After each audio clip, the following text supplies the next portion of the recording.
Hey Canucks fans, welcome to Clay's Canucks commentary for Monday, March the 11th.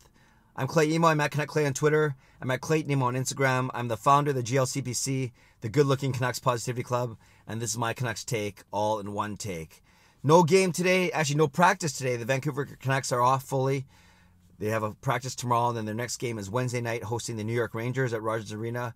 But that doesn't mean there's a shortage of news in Vancouver Canucks land. I touched on it yesterday with my very quick video from outside the zone bowling center in Coquitlam. As you know, my kids were bowling all weekend. They did very well. Jake won the gold medal in his division. Sean won the silver in his division. And Kayla won the silver in her division. That means Jake with his win. Another trip. 2 weeks ago, he won a tournament, winning the chance to go to Laval, Quebec in early May. And now we are also going to Edmonton in late May. That is the same weekend as my son Sean's valedictory ceremony at UBC at the Chan Center from Hugh Boyd School. That's where he's graduating from. So we're going to have to figure out those flights. I might check out Swoop Airlines out of Abbotsford. But hey, that's for another vlog. But that's where I was yesterday. So I checked in very quickly with the Quinn Hughes news. And I want to continue that talk today. We don't talk about games. We don't talk about practices because the Canucks aren't doing any of that today. Let's just talk about Quinn Hughes. And I'm getting excited about the impact that he's going to have on our lineup. Both, of course, on the ice and off the ice. And yes, I know we got to temper expectations. I know we have to be realistic and not put too much pressure on him. But he is a first-round draft pick, 7th overall. The Canucks were lucky to get him at 7th. Most of us would consider that, considering a couple guys that went earlier, like Kotkaniemi went 3rd to Montreal, and then I think Barrett Hayden went 5th overall to Arizona. I think that was the surprise. They wanted a center, that's fine. But that means that Zadina fell to 6th. That means Quinn Hughes fell to us at 7, and some had him ranked as high as 3, 4, 5 in that draft. Needless to say, we are excited, and as expected, he signed his contract with the Canucks as soon as his season ended with the Michigan Wolverines. Okay, so in Quinn Hughes, we know we're getting a great skater, a phenomenal skater. I remember posting a video from the summer showdown of the practices, the open practices back in the spring, in the summer. That's why it's called the summer showdown. Maybe it was in July. And one video in particular, I think I posted at over 13,000 views because of his awesome edge work through the neutral zone. Whoever he was skating with, I can't remember who, he kind of left him in the dust and it did so effortlessly. So he was obviously a great skater, great vision, going to get the puck out of his own zone, really smart when it comes to offensively. He had 33 points in 32 games this year for Michigan. And on defense, he's going to be fine. He's a defenseman. There's a reason why he's not a forward. He's going to make a few mistakes as a rookie. Oh, heck, veteran defensemen make a lot of mistakes. Just look at our guys this year. So we can expect, I don't want to say high risk or high reward, because there's going to be a lot of rewards. And it's not even high risk. It's just the style that he plays. And we've got to remember that he is a rookie. But what can we expect? I can't wait for the first overtime that he's on. Can you imagine a lineup of him, putting out with him, Pettersson, and Besser?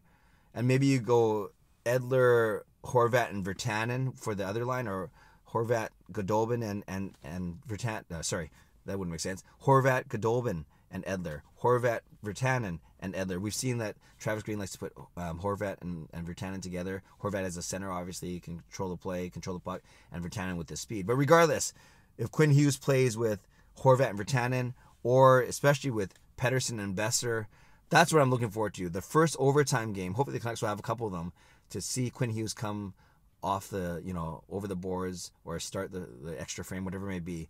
Obviously, as an excellent skater, as a guy with great vision, the less guys there are on the ice, the more effective Quinn Hughes is going to be. So 3-on-3, he should be outstanding, and it will be must-watch TV, not much watch. Well, you can do that too, but must watch TV. Heck, 4-on-4 he'll be exciting because by virtue of 2 less guys being on the ice, 2 fewer guys being on the ice, and of course 5-on-5 he should be fine as well. But let's talk about 5-on-4. Maybe he's the power play quarterback we are searching for. So now you can roll out Hughes with Horvat, Pettersson, Besser, and either Olivo, who they've been using recently, or Goldobin, whoever it may be. And I think the Canucks power play, obviously we know it's stale, we know it's stagnant, we know it's cost us some points in the race for a playoff spot. I just think they need more movement overall. It's too predictable. You got your point man up top, and then he's either going to try to go to Pettersson on his right or Besser on his left, with Horvat kind of being down low, just standing there, and then the 5th guy, it doesn't really matter who it is because he's not very effective on the current rendition of the power play. With Hughes there, hopefully there's some movement along the blue line, shifting from left to right, going one way, then passing the other way, creating movement, creating deception. so the opposing forwards can not just zero in on Pettersson on that right half boards, or they know that one timer's coming to Besser, but they're not worried because there's no one in front of the net. Those kind of things. I think Hughes is going to bring added creativity, added options, added danger to our power play. But yes, let's temper expectations. We don't know when he's going to start playing. I'll talk about that in a second. But he has to get used to, obviously, his teammates and our systems. But you can't help but salivate and look forward to the first 3-on-3 that you see him in, the first power play that you see him in. They might not score, they might not create chances right away, but you know that the potential is going to be there, especially as he gets familiar, like I said, with his teammates and with the system. And two other things I want to talk about really quickly. One of them is all the reminders I've been given. I meant to do this at the start of the video, but I've said this for the past week, but I think it bears repeating. Number one, because of his age, turning 20 years old in 2019, in this calendar year, he will burn his first year of his 3-year entry-level contract by playing his first game. Non-issue. We know that. It's not 10 games, it's not 11 games. His first game, he burns the year. Number two, that's a good thing, though, because he'll get to the end of his first contract sooner, and he will not be able to he won't have arbitration rights, and he won't be able to get offer sheeted by another team. Of course, if someone offer sheeted, I'm sure the Canucks are going to match it. That would never be an issue. It hasn't been an issue in the NHL for years. But more importantly, when it comes to his second contract, in negotiating that arbitration, he won't have any leverage. The Canucks will have all the leverage, just like Brock Besser's situation this year when Besser joined the team 2 years ago. I'll get to that in a second. And number three, the Canucks got to keep him in 10 games or fewer, because as soon as he plays his 11th game this season, he will have to be protected in the Seattle expansion draft. If he plays 10 or fewer, he will not have to be protected, meaning the Canucks will not have to use a spot on him. So obviously 10 games is the key. The Canucks have 13 remaining, so all it takes is for the Canucks to sit him out 3 of those games to save that extra year. Not on his contract, but to save the extra year when it comes to expansion. And, you do that by sitting him out on 3 away games, obviously. You want the Canucks fans to see him at home. So hopefully Jim Benning, Travis Green will have the wherewithal to do that. And then the Canucks fans can enjoy their new shiny toy at home. He'll bring us hope. He'll bring us excitement. He'll bring us another piece of our rebuild. And that's, I guess, the last thing I want to talk about, the hope, the expectations, is we've seen this many times in the past few years. Brock Besser started 2 years ago. He played 9 games when his team was eliminated, and he did very well. You remember, he had 4 goals and 1 assist, including a goal in his very first game in Minnesota. So he had 5 points in those 9 games and gave Canucks fans something to look forward to for the next season. Adam Gaudette last year had a much quieter, much unnoticeable debut. He played 5 games at the end of last season. He didn't have any points. He was a +2, which is good. Showed some flashes of good work ethic, good offensive flair, but did not get any points. So that was Adam Gaudette last year. So what do we expect from Quinn Hughes? Well, he'll likely play 10 games instead of 9 or 5. He'll likely have more of a Besser-like impact than a Gaudette-like impact, because there's obviously a lot of excitement, a lot of hype.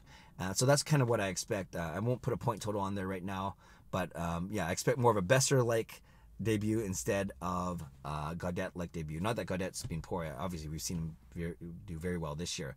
And lastly, the very last thing I want to talk about, it's kind of interesting how not just Canucks fans, but we always get excited about the brand new shiny toy. And when you think about it, in the past 3 years, we've had 3 really nice shiny toys come in. Brock Besser, like I just talked about, came in 2 seasons ago. Then last year was his first full season. Played 60 games instead of 82 because of that injury that he suffered, his back injury against the New York Islanders in the first week of March. So he was in the race for the Calder Trophy with Matthew Barzal.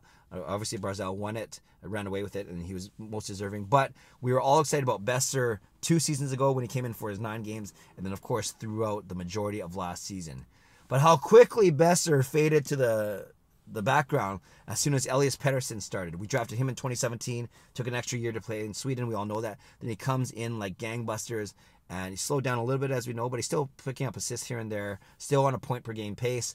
But we know, especially in October, November, December, January, Pettersson was absolutely on fire, going to the All-Star game like Besser did last year, but he was our brand new shiny toy this year, and he basically made quite frankly, Besser an afterthought. And Besser's had an up and down season, still played pretty well, not remarkably well, but played pretty well. But obviously, he's in the background now behind Pettersson. So imagine if Quinn Hughes comes in for these last 10 games and then the start of next season. Imagine if he quickly changes the look of the blue line and the Canucks' performance. Can you imagine Elias Pettersson, as good as he is, that he may be ushered to the background? He may be ushered to be in Quinn Hughes' shadow figuratively, not literally. So that would be very interesting as well to see, the progression of Besser, then Pettersson, and then Hughes on top of that. But that makes sense. Those are 3 high draft picks. As the Canucks continue to rebuild, we need to get excited about these kind of guys, and we need to see these guys take steps in their natural progression. And it'd be cool, like I said, because I just talked about those 3 guys. It would be cool to see Hughes, Pettersson, and Besser playing together on the power play at even strength, and especially 3-on-3. That would be really, really fun stuff. And it could be as early as this Wednesday. It might be this Friday, depending on how quickly they want to get Quinn Hughes into the lineup. And then, maybe Quinn Hughes goes to the All-Star game as a rookie as well, given that Besser did it 2 years ago, or last year, and Pettersson did it this season. All right, lots to think about, lots to get excited about. You can tell I'm pumped, not just because of Quinn Hughes, but because the kids did very well bowling over the weekend. But back to reality, got to think about how I'm going to pay for all these trips now. Quebec in early May, Edmonton in late May, and all the things that go with it. So thanks for sticking with me. I want to hear your thoughts about the Quinn Hughes signing. What are you excited? What are you most excited about? Is it 3-on-3? Is it power play? Is it 5-on-5? 4-on-4? Is it the fact that that means Pouliot or Biega is going to be playing less? Whatever the reason is, put a comment below. I'd love to read, react, and I'll try and reply as always. Subscribe if you like to. Like this video if you like to. Like I said, Canucks are off today. Practice tomorrow with Quinn Hughes. Well, maybe we'll see. He's flying in tomorrow, and then we'll see what happens on Wednesday when the Canucks host the New York Rangers. Their 13th last game in the season, I should say. Have a great day. God bless, and go Canucks go.